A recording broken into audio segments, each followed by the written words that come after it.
Pemirsa, dengan terpilihnya Jenderal Agus menjadi Panglima TNI yang baru, muncul polemik terkait adanya penggunaan kekuasaan melalui pejabat yang ditempatkan di posisi strategis. Seperti Panglima TNI baru, Jenderal Agus Subianto yang sebelumnya menjabat sebagai Dandim Surakarta, lalu Kapolri, Jenderal Polisi Listio Sigit Prabowo yang sebelumnya menjadi Kapolresta Solo, serta PJ Gubernur di Jawa Tengah yang juga pernah menjadi Kapolresta Solo di era Presiden Joko Widodo menjabat sebagai Wali Kota Solo. Akankah kenetralan dipertaruhkan? Kita akan membahasnya bersama Dewan Pembina Perludem, Titi Anggraini. Selamat pagi, Mbak Titi. Selamat pagi. Baik, Mbak Titi, kalau Anda lihat sebenarnya apakah pemilu 2024 ini akan tetap berjalan dengan netral? Kita tahu posisi-posisi strategis diisi oleh orang-orang yang pernah dekat begitu ya dengan Presiden Joko Widodo ketika Presiden menjabat sebagai Wali Kota Surakarta. Bagaimana Mbak Titi melihat situasi seperti ini? Ya, saya kira kalau kita mendengarkan semalam ya pidato dari para pasangan calon, hampir semua menekankan soal pentingnya kompetisi yang demokratis, jujur, adil, dan menjunjung tinggi berbagai peraturan perundang-undangan. Intinya tidak ada kecurangan, manipulasi, ataupun rekayasa terhadap proses pemilu kita. Meskipun para pasangan calon menekankan soal pentingnya pemilu yang riang gembira, saling kemudian menghargai satu sama lain, tidak memicu friksi di masyarakat, tetapi penekanan terhadap pentingnya kompetisi yang adil dan jujur serta kompetitif itu tidak bisa dinegasikan ya.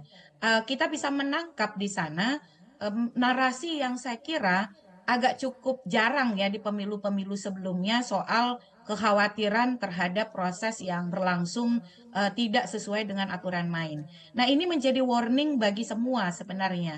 Ketika para pasangan calon punya concern soal memastikan atau punya kekhawatiran dan perhatian yang tinggi untuk memastikan jalannya kompetisi yang tidak menyimpang begitu ya, maka kita semua juga harus mengawal proses yang berlangsung itu sebagaimana aturan main yang ada. Nah, soal keterlibatan misalnya birokrasi, lalu kemudian aparat keamanan, serta netralitas penyelenggara pemilu, ini kan memang menjadi perhatian karena soal misalnya netralitas birokrasi. Di dalam penyelenggaraan pemilu dan pilkada sebelumnya, data menunjukkan memang ada ketidaknetralan itu di beberapa kasus ya. Sebut saja misalnya di Pilkada 2020, data yang dirilis oleh Komisi Aparatur Sipil Negara menemukan ada 2073 pengaduan terkait ketidaknetralan aparatur sipil negara, di mana 1.600 diantaranya itu kemudian diberikan sanksi. Nah, soal misalnya netralitas aparat, masyarakat kita kan baru-baru ini juga dihadapkan pada spekulasi ya soal adanya kekhawatiran pergerakan aparat untuk kepentingan pasangan calon tertentu atau peserta pemilu tertentu. Ini yang menurut saya harus dibuktikan betul-betul oleh baik TNI, Polri, dan juga aparatur sipil negara kita melalui kementerian dan lembaga yang mengawasi dan mensupervisinya untuk tidak dilakukan penyimpangan. Intinya semua pihak mengawasi, semua pihak punya kegelisahan kalau sampai terjadi ketidaknetralan dan keberpihakan, dan eksesnya bisa sangat buruk nih Mas dan Mbak ya.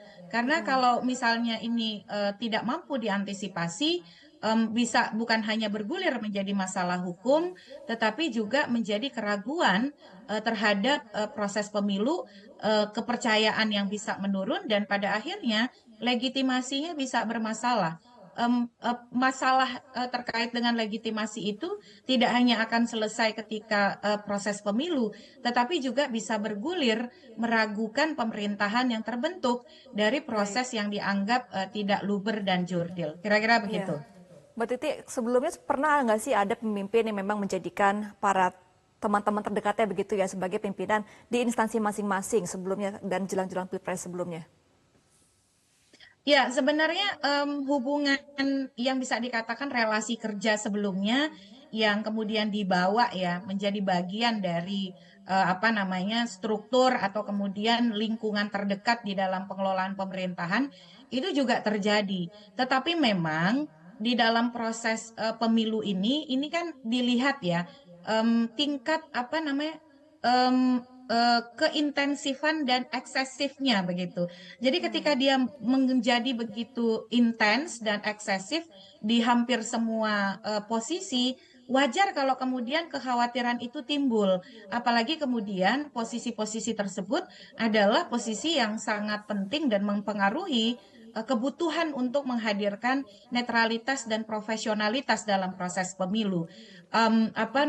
Dulu-dulu misalnya ya, ketika pernah menjadi bagian dari pengawalan pribadi di Pas Pampres, lalu mendapatkan promosi karir begitu. Itu terjadi begitu. Nah, tetapi sekarang kan ketika di era keterbukaan, masyarakat makin bisa menilai rekam jejak, latar belakang, keterhubungan misalnya relasi kerja yang kemudian, nah yang menjadi catatan adalah Mbak, karena ini memang terjadi intensifnya itu menjelang pemilu dan dalam posisi yang cukup eksesif di posisi-posisi yang strategis begitu ya. Nah, ini yang tidak disalahkan kemudian ketika kekhawatiran menjadi muncul dan semua seruan soal netralitas, profesionalitas, ketidakberpihakan itu menjadi mengemuka begitu. Apalagi kemudian ini kan berada di tengah periode akhir Presiden Joko Widodo dan di saat yang sama kemudian ada keluarga dalam hal ini anak yang menjadi kandidat begitu.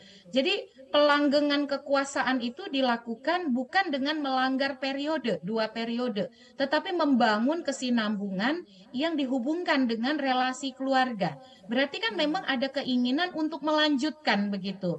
Dan saya kira ketika masyarakat atau publik menganalisis keterhubungan dengan orang-orang dekat yang menduduki posisi-posisi strategis, dan ini bukan hanya posisi strategis semata, tetapi posisi strategis yang dibutuhkan dan kemudian sangat diperlukan netralitas dan profesionalitasnya di dalam memastikan praktik pemilu yang jujur, adil, dan kompetitif begitu. Nah, saya kira ini memang mungkin baru fenomena pertama ya terkait dengan situasi yang kita hadapi hari ini. Oke, fenomena pertama dan tentunya menimbulkan keresahan ya. Kalau kita lihat pidato semalam dari para capres dan juga cawapres begitu Mbak Titi. Artinya nanti ketika tahapan pemilu ini sudah berjalan, tanggal 28 November kita sudah mulai kampanye. Ini pengawasannya seperti apa Mbak Titi? Bagaimana antisipasinya seperti yang Anda singgung tadi Mbak Titi? Ya, kekhawatiran, keresahan sekali lagi ya Mas, ini wajar. Karena kenapa? Di Undang-Undang Pemilu kita itu banyak sekali norma yang menyebutkan bahwa pelaksana tim kampanye dilarang melibatkan aparatur sipil negara, TNI, Polri, lalu juga aparat pemerintahan, bahkan penyelenggara negara, pejabat negara, itu harus netral begitu. Pejabat politik yang berlatar belakang partai politik sekalipun, kalau dia mau kampanye harus cuti dan kemudian tidak menggunakan fasilitas negara. Dan ada ancaman pidana yang dilekatkan atas pelanggaran itu. Artinya, bobot pelanggaran atau penyimpangannya itu dianggap sebagai sesuatu yang serius begitu. Nah, yang kedua, bagaimana kita mengantisipasi? Saya kira semua institusi dan elemen yang punya kewenangan untuk melakukan pengawasan, terutama Badan Pengawas Pemilu ya, harus mengintensifkan dan lebih responsif di dalam menangkap sinyal-sinyal yang disampaikan oleh para pasangan calon dan berbagai kelompok masyarakat sipil. Misal beberapa waktu lalu kelompok masyarakat sipil menekankan betul soal netralitas TNI Polri dan jangan sampai kemudian dimobilisir untuk kepentingan pemenangan salah satu calon tertentu.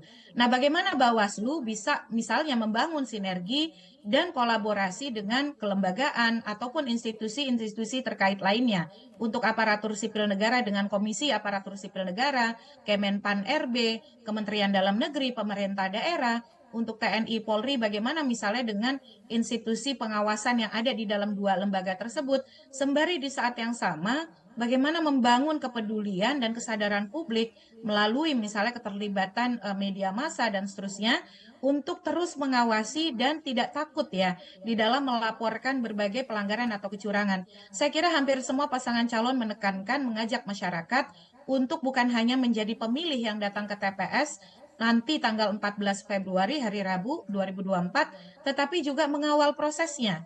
Kalau menemukan kecurangan, pelanggaran, bisa melaporkan. Atau kemudian kalau ada kekhawatiran, terkait keamanan ya dalam melaporkan kecurangan pelanggaran bisa misalnya meminta bantuan pihak-pihak yang bisa memediasi atau kemudian menjadi perantara atau jembatan ya di dalam memproses adanya dugaan kecurangan atau pelanggaran tersebut. Intinya Baik. memang kita harus kolaboratif ya. Ini pekerjaan kolosal dimulai dengan situasi yang kontroversial, kontroversi putusan Mahkamah Konstitusi, Baik, lalu Mbak Titi, juga berarti beberapa dugaan misalnya memang ada pelanggaran keresahan lainnya. ketidaknetralan, berarti jika nantinya ada pelanggaran yang dilakukan oleh instansi tersebut, siapa kira-kira yang akan mensanksi mereka? Tapi kita tahan dulu, karena kita akan kembali setelah jeda berikut ini. Jelajahi cara baru mendapatkan informasi. Download Metro TV Extend sekarang.